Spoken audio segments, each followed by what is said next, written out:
Мен Ақпатер жалпы орта білім беретін мектебінің 8 сынып оқушысы Бақтыгереева Айымжан. Мен оқыған 30 кітап байқауына жарияланған кітаптың бірі Шерхан Мұртазаның «Қызыл жебе» романы. Шерхан Мұртазаның «Қызыл жебе» романы қазақтың қоғам және мемлекет қайраткері Тұрар Рысқұловтың өмір жолын арқау еткен тарихи шығарма. Бұл роман қазақ халқының 20 ғасыр басындағы қиын кезеңдерін, отаршылдық саясаттың зардабын және әділет үшін күрескен азаматтардың тағдырын бейнелейді. Шығарма Тұрардың балалық шағынан басталады. Ол жастайынан әкесі Рысқұлдан үлгі алып өсті. Сондықтан да бұл романда әкенің рөлі айрықша бейнелеген. Тұрар өте зерек, қайсар мінезді болып өсті. Ол ерте жасынан әділетсіздікке қарсы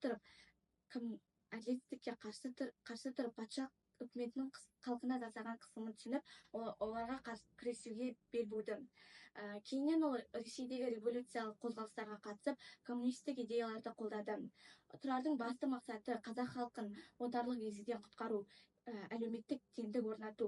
Бұл романда тек Тұрардың өмірбаяны ғана емес, бүкіл қазақ ұлтының азаттық күресін суреттейтін құнды шығарма.